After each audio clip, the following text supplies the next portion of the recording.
Hello, everyone, and welcome to another episode of the Exploring Brain and Mind podcast. And today I'm joined by the lovely Fenella Hemus.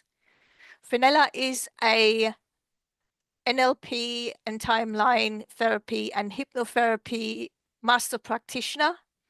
She also does talks and workshops and writes blogs. And she's been featured in publications like Hello, Grazia, The Telegraph, or Metro. And she has some interesting hobbies like climbing and going to raves sometimes and the outdoors. Welcome, Fenella. Hello, thank you, Elke. Thanks So for having me. you're welcome. So as the podcast title is Exploring Brain and Mind, let's dive a bit into how NLP links in with that. Tell me a bit about more that and inform our listeners about NLP. Foundation of NLP is about communication. It's all about communication and how to be more successful in any area of your life. So, in order to do that, it's really important we understand how our mind works. So it's separate from the brain. The brain is the hardware. The mind is, if you like, the software, the programs that we run, so that run along the neural pathways that we create and we develop. So NLP is a very practical art and science because it does all come from scientific thinking. Originally, that's its root from many different areas, if you like, of science and psychology and cybernetics, and nothing is new in NLP. It's essentially a synthesis of different thinking based on how do we do what we do, what patterns, what is the processes that we run in our mind to produce the outcomes that we produce. For example, our habits, any of our behaviors, they're all neural pathways. They're all essentially coded in our mind because that's the way we know how to do what we do. Because obviously, most of our behaviors, most of the things that go on in our mind and inside us is unconscious. And what NLP can do is to really back engineer and break down the patterns that people run.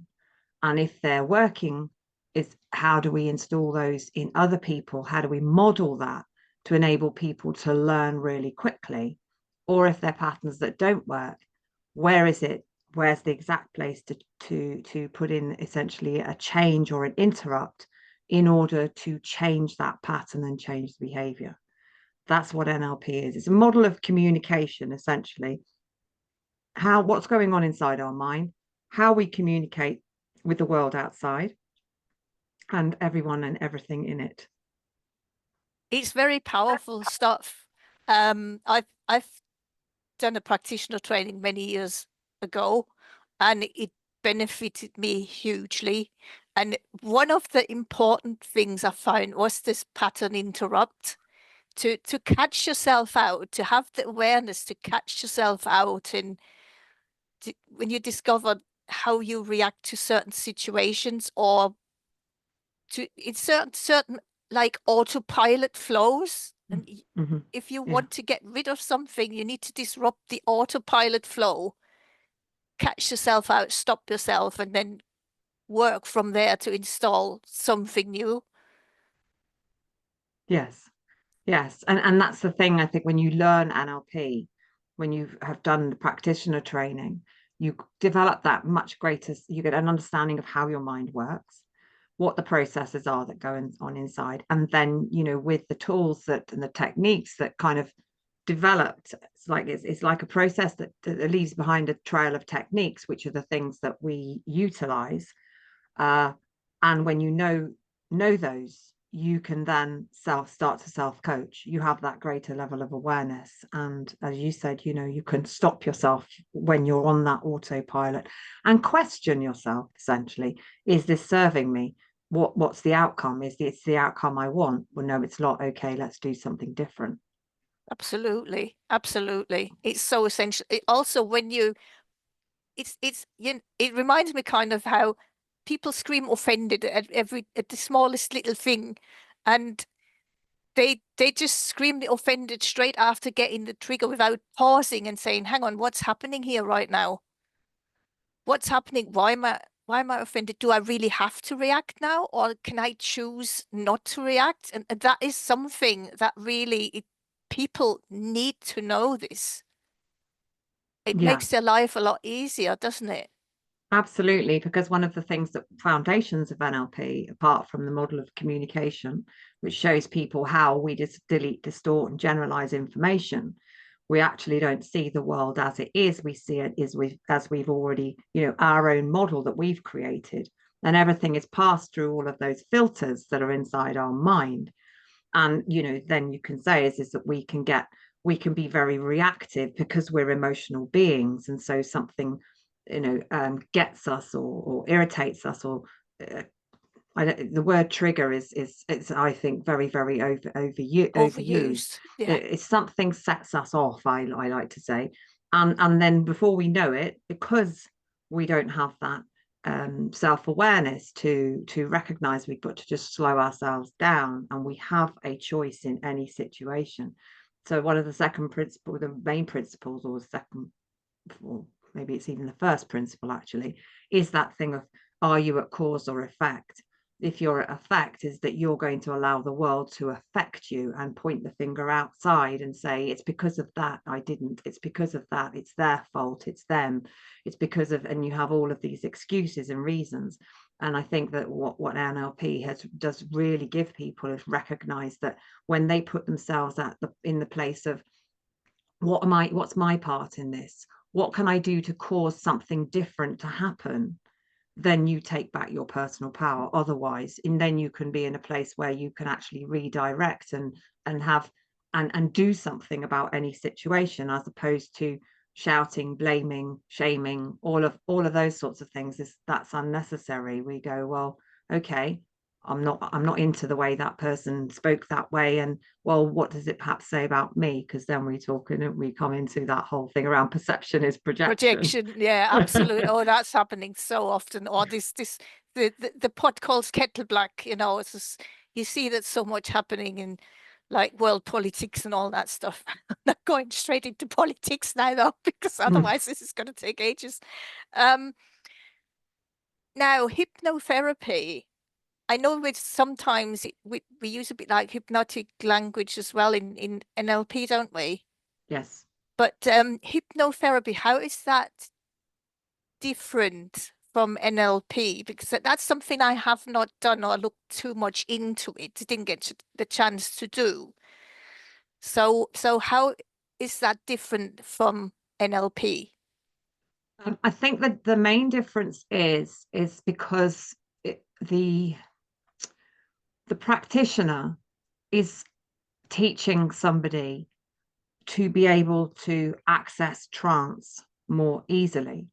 So NLP, because we use linguistics, we're paying very great attention to what people are saying, really listening to the nuances, their model of the world, what's going on underneath the top line of what they say, what do they really mean?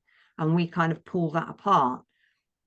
And we use, as you said, we use what's called artfully vague Milton model language, the language of politics, the language of marketing, in order to communicate. And that in itself means that often people are in a light trance when they're talking. So NLP does use what is a waking trance, if you like, in terms of the process. Hypnosis is not a sleeping state, it is a much more relaxed state. So every day we go into trance many times. We're in a light trance very often, and it's a good state to be in because that's kind of our autopilot as well. And when we do things when we're also, as soon as you shut your eyes, you take your slow your brain waves down. And what hypnosis does is help people to get into a really nice, relaxed state, slow down their brain waves, and whereby they can access more of their unconscious wisdom, if you like, all of that knowledge, the learning behavior, everything that is held at the unconscious level. So hypnotherapy and hypnosis, it removes what we call what's called a critical barrier. Mm-hmm. And that's the part that separates the conscious mind from the unconscious mind. And it's the part that cares to distinguish between real and make believe. So it enables us to access our imagination. And when we're in our imaginative state, we can solve problems. We have access to much more variety of learning. Hypnotherapy in and of itself is, I'm not doing anything to anyone except for guiding them to that place where they can relax. All hypnosis is self-hypnosis. So what the hypnotherapist does is they by using language guide a person into a place where they allow themselves to go into a deeper, more relaxed state. Their brain waves slow down, and if you can, and changes can be made without having to talk about something. So our body has an innate wisdom, and so the body knows what to do. It will take the information, because what I teach people to write bespoke um, hypnotic scripts for themselves. They don't Okay. just take them off the shelf. These Mm-hmm. are written, so they thereby engage the person, the client, into taking exactly what they need, because it appeals to their imagination. And so their unconscious mind will take what it needs and gain the learning from it. All hypnosis is self-hypnosis. Right. I can, if someone says I can't be hypnotized, I'll say you're absolutely right, because you're deciding not to allow it. We That allow was ourselves. that was me kind of. I said that for a long time now. I'm a bit since I've done the NLP training, I'm a bit more. Actually, I would be curious to do it now. It's such a powerful modality, and it's thousands of years old. It's got a Mm, really long history. It's unfortunate that it had such a it got put into the stuff of stage shows, side shows. It got discredited. It's been used for healing. It's been used for doing operations to put people into hypnotic trances so they don't have to have anesthesia. And mm, that shocks people. But essentially is, imagine if, in a time where when somebody sometimes goes into shock, and their mind is totally distracted, and they yeah. don't feel the pain, and their body is putting them into a distraction. They're focusing on something else so they don't feel the pain. So it's also a normal, natural state, as if thinking about when you drive a car and you don't Mm. remember how did you Yeah, get yeah, to yeah. where you got. So you're in a hypnotic state. So it's a light trance, because your Yeah. mind is focused, it's concentrated on something. Other things are going on at the same time.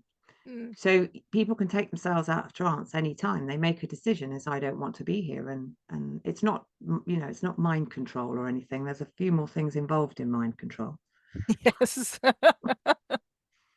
Yeah, yeah. But no, it's good that you that I understand it a bit more now, with your explanations, because as you say, the shows when they did, it was quite common for some time when I was younger, I was watching telly and so on. Oh, that person comes in and hypnotizes someone on a stage, and there's certain things, and that looked a bit a little bit Yes. odd. And the But real it, and it's the it's real it's great sorry. that you kind of you're explaining it in a way that no, it is not what it is. That's not what hypnotherapy is. That's not what it does. So that's should clarify it a little bit for the listeners as well.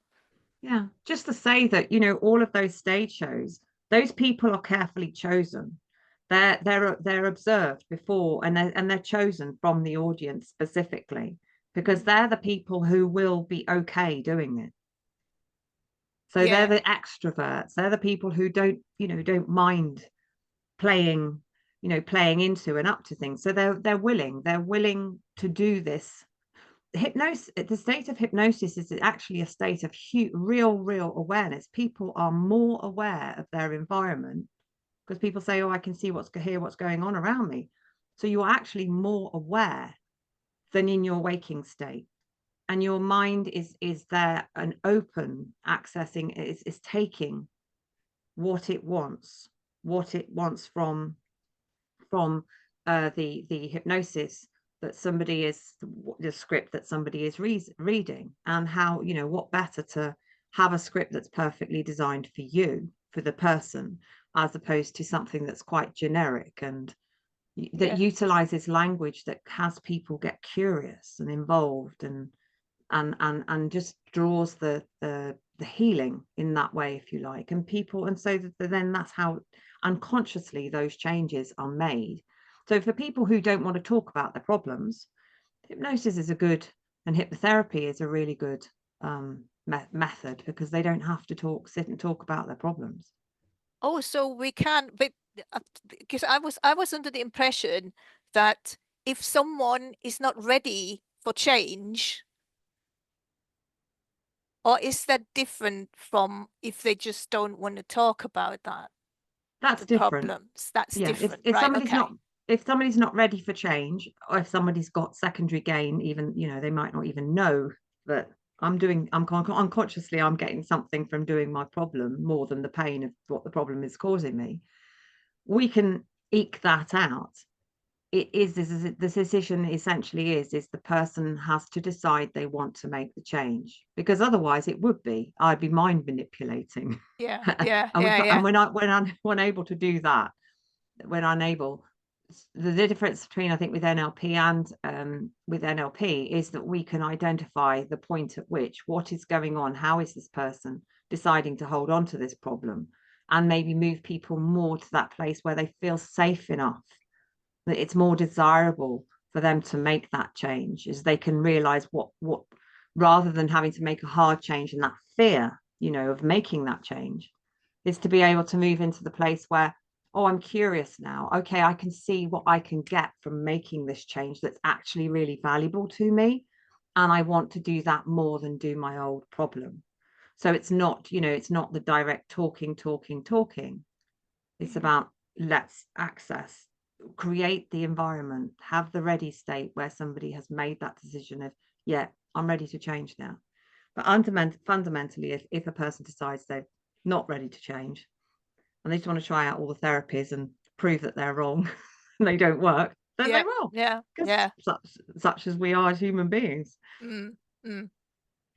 Do you still encounter any kind of misconceptions in your practice, or how do people generally approach you? Are they open and willing to work on their issues, or are they asking you a lot of questions like that might be considered misconceptions? So some people believe, I think, that, well, people want to be fixed, Mm, and it's not a magic wand. What we do is we accelerate the change.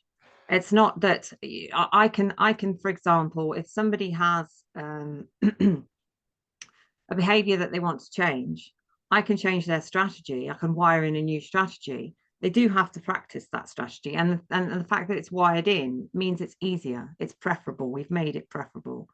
So people do kind of automatically start to do things differently. mhm. Yet if somebody, we never take away the ability for somebody to do, we never take away, reduce choice. We always increase choice, Yeah. so that they can go back and do their old behavior, because it may be useful, that old behavior, in some context, because all behavior is context dependent. So we would never reduce somebody's choice. We simply create the environment whereby it's more preferable for them to behave in a different way, and they can get the results they want more easily. It's not a magic wand. It's accelerated change, should I say. It is Yeah, yeah. the most common thing I get from people is when I do utilize a particular technique, after doing lots of pre-framing and getting people to understand how their mind is working, is that they'll say afterwards, well, I don't know what happened, I just feel different.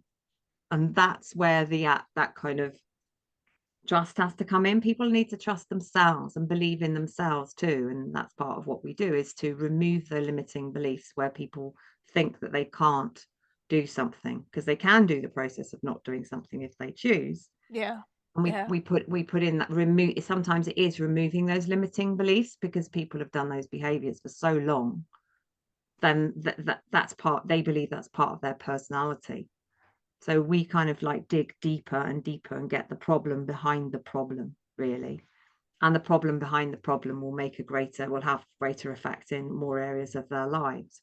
So generally when people come to me is that they may have some, they'll have limiting beliefs often.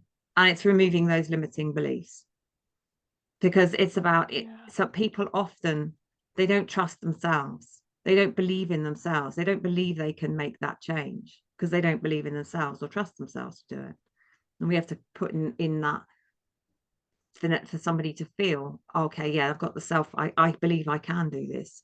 I believe and I do trust myself, and I'm worthy of making this change. There are all those deeper, am I good enough? I'm not worthy. Do I deserve? That Yeah. are often behind what people come to want to change, is that's underneath it.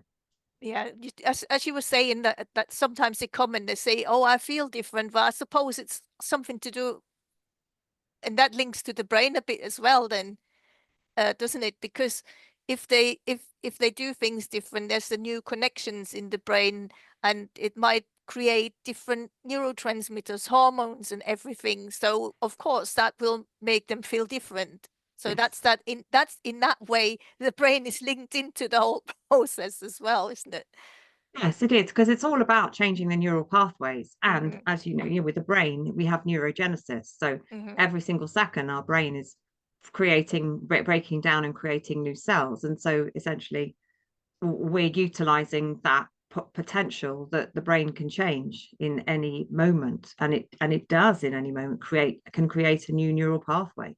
If someone can create a phobia from one experience, a fear, an irrational fear in one experience, so that shows the brain can change in a moment, because it's fear that is supposedly the threat response, which is one of the fastest, is the fastest response in Yeah. our brain. It can equally change if it's attractive enough in a moment and start to create another pathway as well. That's, I mean, we're contradictory, aren't we, as human beings? Both want Amazing. both want certainty, and we like novelty too. So that's the way I frame it. It's like, yeah, we're going to give your brain some novelty that it can grab hold of and that it finds attractive. Yeah, but the novelty is good. The brain does need novelty though, because it likes to be active, doesn't it? It's Yeah. not good when people retire, they just sit around, they don't do very much. That's one thing that kind of causes the brain power to decline. Mm-hmm. They still need to keep it active apart from sleep and nutrition, movement, mindset. Yeah. And so it's a bit of it's everything, isn't it, really? It's Yeah, we need to nourish ourselves and nourish our mind, nourish our brain, in order to, as you say, yeah, keep it active and keep those neural pathways firing and rewiring, because we can learn at any age. absolutely. Absolutely. And it's important to do that, to keep going, to keep going. Mm. There's another thing with how we were talking about it, taking in, blaming and all that, blaming outer influences, and we what we need is to take more responsibility for our actions and our choices. And there is not enough encouragement from outside, is there? Because it's more like a blame culture. How do you think can we encourage people to be more, to take more responsibility, to become more aware that we do have the choices, we do have responsibility for our choices, and not to kind of, it's not all it's not all the outside world's fault? I think it's about identifying exactly how someone's model. It's identifying what somebody's model of the world is. So with NLP, what we do is we get curious about people. How do they see their world, and how are they communicating? And when we pay attention to their language that they're using, we can use the specific words that somebody is using to create their model of the world to then create some questions in their mind, to have them question their model of the world. So what we do is we literally, we call it shake up their model of the world, start to kind of maybe have them look out, we do this, have them look outside the box that they're living within, that box of blame, which is incredibly, disempowering, and recognize the benefit and the value for them from their perspective of being able to to re-empower themselves, because I don't empower anyone. People empower themselves, and it's not something that they feel. People are empowered. They may feel as a result of that, and then people will. It's about having it so that people they see the value of it. It's got to be. They see the value, not just we can create need, seeing the ultimate value to them. How is it going to benefit them? And framing it in language which is really attractive to their mind. It's enticing them, if you like. Yeah. And so for people to take more responsibilities, I would say, in and of itself, is that I relate it back to children. When adults expect children to take responsibility for their actions, or they want children to behave in a certain way, children can only behave in a certain way if they start to see the value for themselves of doing that, of learning to self-regulate. They have to have adults around them who are able to self-regulate, because after all, children learn from adults. And so I think that if we want children to behave in certain ways, then we have to behave those ways ourselves. So if we want children to take responsibility, we have to learn to take personal responsibility for ourselves. And I think sometimes I do make the connections with, adults expect things from children that we don't as adults do ourselves. And what sort of world do we want? So I kind of, or sometimes also relate it to social factors and things that are going on. And make a correlation between, well, this is the end game. If we don't, if we don't take personal responsibility, then who is controlling us? Who's driving? And I talk about the mind as well. It's like, who's driving the bus? Someone made me feel like this. How are they doing that? Are they in your head pulling strings?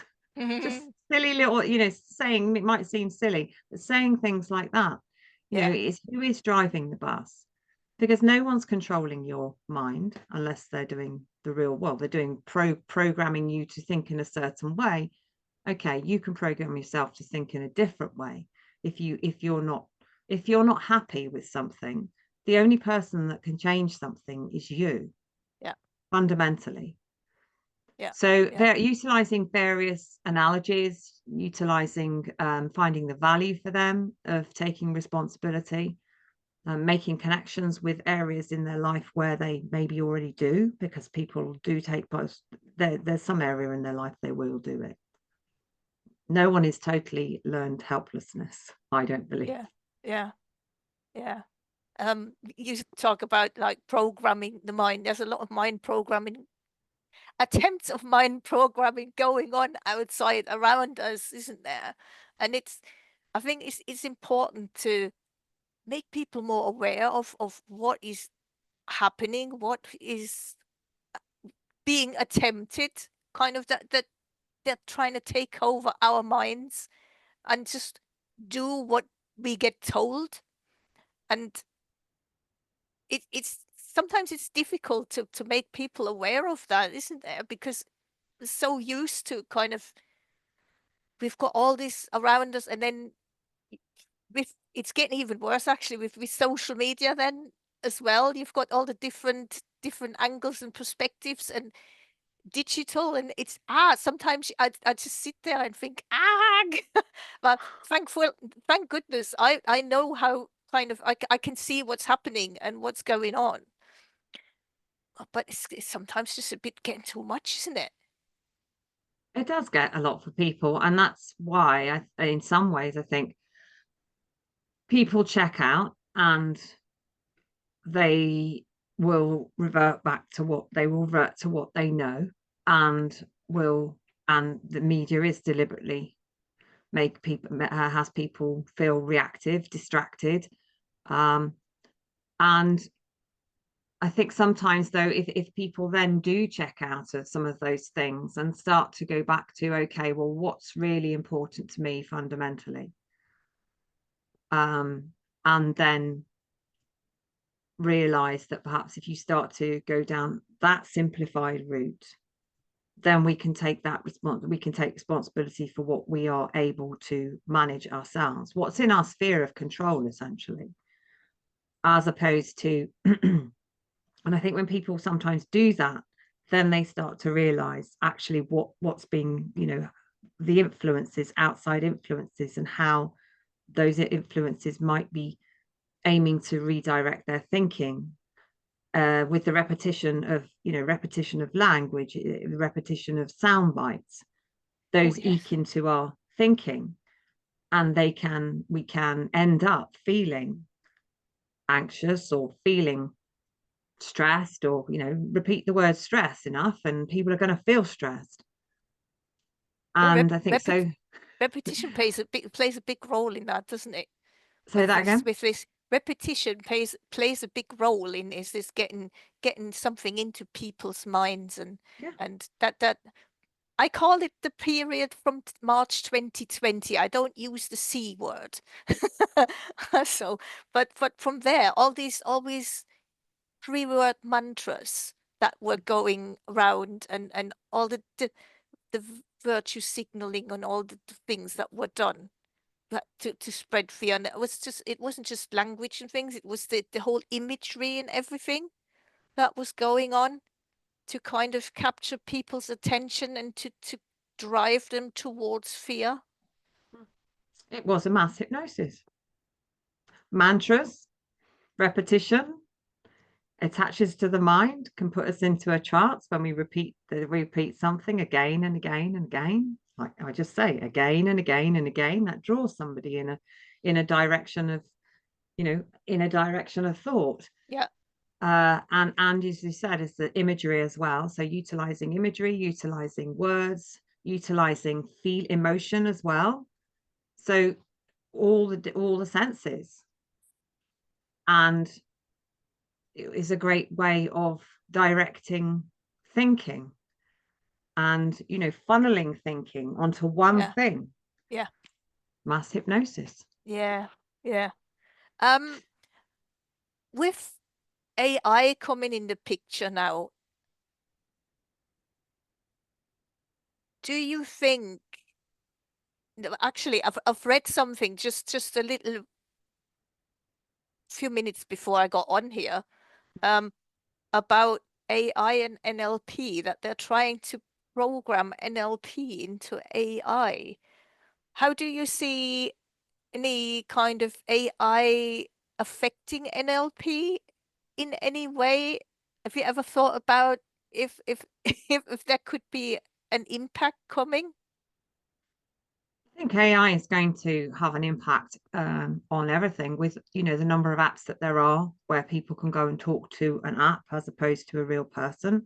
So in China, they have apps where people can offload, and they will give them they'll suggest stoic sayings, or some poetry which has a kind of a message in it, whereby people can feel better, because traditionally that's not a culture that talks about problems, and people can feel quite isolated, and perhaps that when you chat to people, they want to give you advice, and these people just want someone to listen.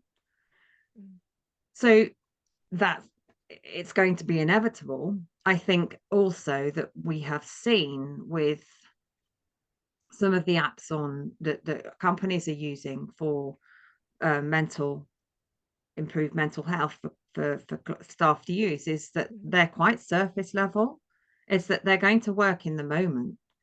To work at depth, I think, will perhaps there'll come along AI which will be able to do that. I also do think though that people, we've got a resurgence of in-person events. People will always want to, and I have a lot of clients who want to see me in person. They don't want to see me online. And they'll travel because that's the connection that they want. You cannot have that energetic connection with an app, that depth, because we are our animal instincts, our human, which are animal instincts, that need for the connection, the 3 dimension, will it's not going to go away in 10, 20, 30 years. If you think it's been there for thousands of years, and we are, we can develop our senses and have those instincts, the real deep basic instincts, as you say, like if you think about the threat detector, Mhm. that's a basic instinct that's kind of generated over this. It's maintained itself, even though we don't live in a really, dangerous environment anymore. It's still there, and um it still affects us, and so our emotions as well, in the same ways. We might keep denying them. I think that there's still always going to be a need for human interaction and connection, and people will want that, um perhaps more, that deeper under, no, it's not an understanding. It's like I can really get to the, well, say a piece of AI might be able to do that with NLP. I'm not going to say it can't do that. It's get to the nub of it, get to the problem behind the problem, if you like. Then AI may just be able to utilize the same kinds of questions that we use with our clients to do that. I'm But not there going to will worry not, about it. but there will probably not be the same, any kind of emotional or energetic connection that we have. I don't think AI will ever have like energetic connection in a way in a way that humans do. And as you said as well, when I speak to folk as well, that they're like, oh, we need more in-person events. We need to speak to other people. I feel it within myself as well, because I get much more out from speaking to people face to face rather than, online. I do love online. It's great, but real deep connection you get from face to face, from person to person. It's definitely the best. Well, it's also, unless I suppose we have an Android and a very, very lifelike Android in the 3 dimension, which has all of the, everything programmed inside. Because our unconscious mind is always looking. This is why people got Zoom fatigue, because the unconscious mind is looking for information. It's looking for all the body language. It's looking for 3 dimension, and it's getting a flat 2 dimension, which is kind of a very deep level, a little bit, well, it's tiring for the brain, because it's not what it's used to, if you Yeah. like. So yeah, we'll see. I'm not concerned. So if it happens, this is what I say: if it happens, we'll evolve. If it happens, we'll do something else. Mm. And as you said, there's in-person events, those in-person connections, is that will always be there, and then I'll be there doing that. Yeah, you do a lot of talks and corporate events and things like that, don't you? Yes, I love in person. I do love in person. It's, again, the energetic connection. Remember as well, another thing that people may not, know, is that our heartbeat can be felt across the room. Our heart outputs a huge amount of energy. It's got a So magnetic field around it, doesn't it? Kind of some a field absolutely, of energy around it as well. yeah. So just because you can't see it, hear it, feel it, smell it, taste it, or touch it, doesn't mean to say that it's not there. And so, yeah, that draw, those things that we can't explain. For example, love in the biggest sense of the word. And yeah, I'm getting a little getting spiritual here. that there is those other things that are unexplainable. Those are the things that are innately human, that make us us. And I'm not saying that animals can't feel love or anything. I'm unable to. We feel love with our animals, and they have that love for our pets and things. So it's that energy that cannot be explained. So, Yeah. well, maybe people will find it with androids. Oh, So who was saying today? What was I reading? I've got a subscribe to a newsletter about AI stuff because I'm just curious. I'm a very curious person. I used to hate the thought of AI. I'm like, oh, leave me alone with it. And one of my trainers from the Neuralink course, the brain agility stuff, and she was like, oh, I'll show you a little bit how it works and how you can create content with it. And since then, I kind of started it off, and now I'm curious what's all happening in the AI world, and it's absolutely incredible, fast moving things. And I think it's um, Zuckerberg said that Meta will invest in some kind of humanoid robotics and stuff like that as a platform which others can use. And I'm like, I don't know if I like that. well, that's the area it's going, and then your robots are very much with us. Humanoid Yeah, robots are very yeah, much with us already. mm, Not necessarily in our homes or anything, that they've been developed, and they're they're around in Japan, and they're around in China, mm. and that's the only there's two places that I know. I had a thought around uh oh, it's gone out of my head, with regards, oh yes, AI and creativity. So one concern I do have is depth of thinking, and that's, I think, the advantage that again NLP brings, is because we have that level of curiosity and accessing and utilizing the thing that's very much human, is that our ability to imagine, our ability to create in our minds, our ability to generate, because we're analogical, pull ideas from disparate places and connect it together. I say more minds make more magic. uh, is we can generate and endlessly generate new thinking and new ideas. And yes, AI can do that. Do we want to outsource our I don't want to outsource my brain. That's what makes me, and that keeps me alive.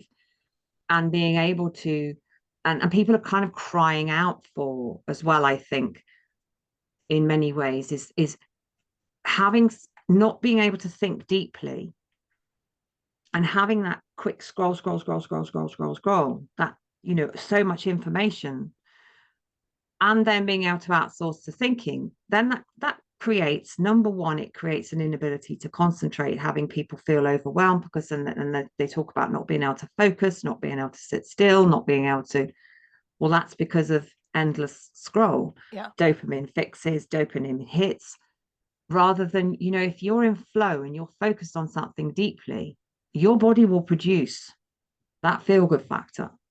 Your body will go into a parasympathetic nervous system state, and your mind will work really, really, the mind will work really, really well, because the brain loves all of that too.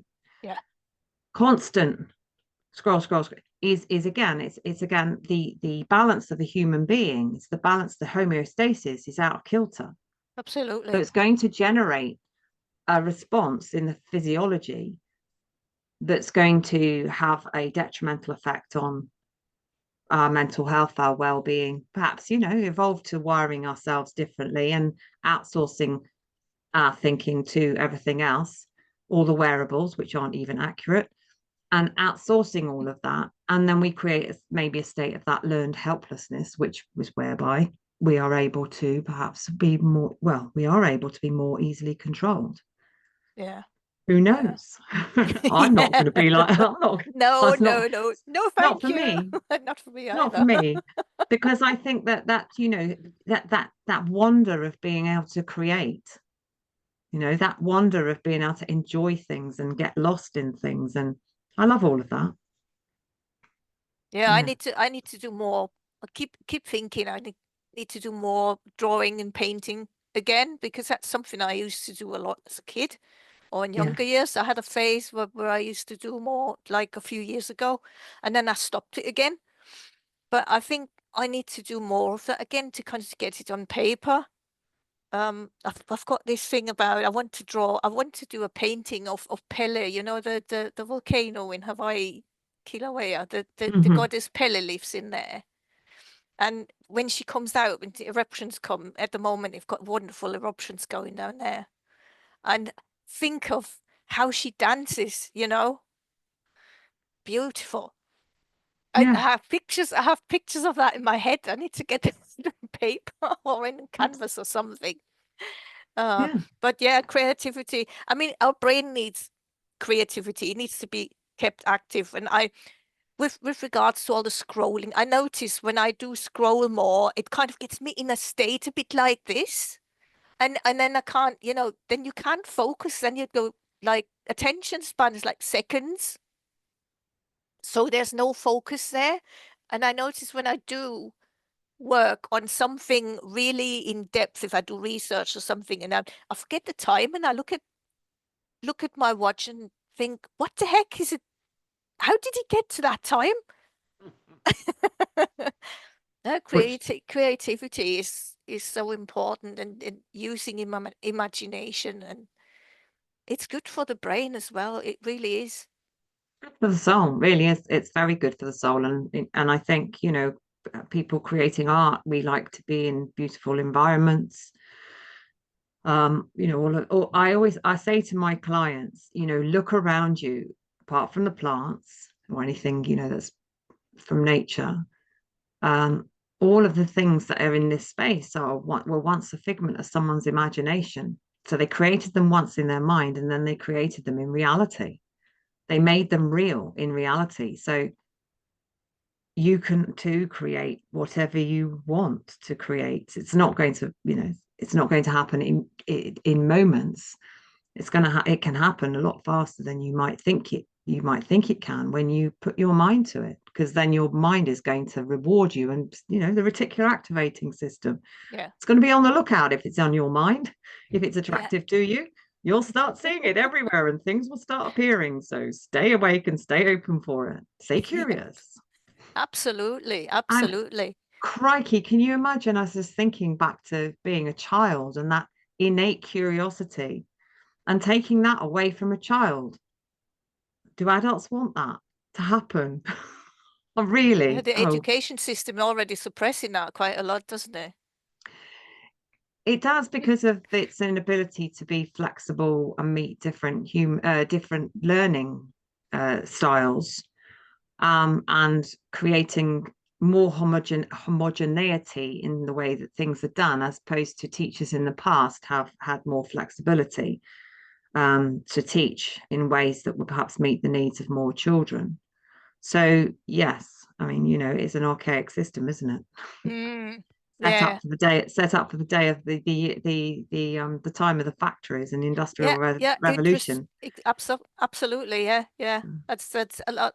I hear people saying that the ones who are like, look at the education system as it is today, and they also say, I heard quite a few ones saying that as well. It's more geared for the how it was for the Industrial Revolution, but it is outdated now. But I That's could go into an endless rant about that. But I've got noticed the time, and I need to kind of bring this slowly to an end. mhm. Is there any final points you want to make, and anything you want to promote as well? Well, if anybody is interested in learning how to use their mind to make it work for them, and curious about what NLP feels like, because it's important to feel it, and then you'll know how incredibly powerful it is. Please do get in touch with my website, www.fenellahemus.com, and all my courses are on there. And I'm always happy to have a chat about what's possible. Super. Well, it was a great pleasure to have you on the show today, Fenella. And you never know, I might come back to you about like maybe we can have a rant about the education system or that.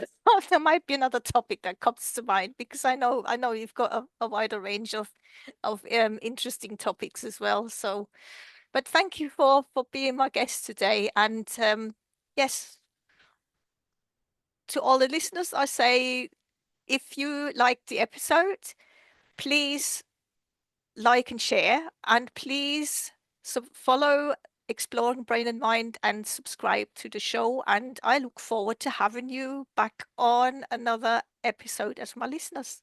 See you soon. Bye bye.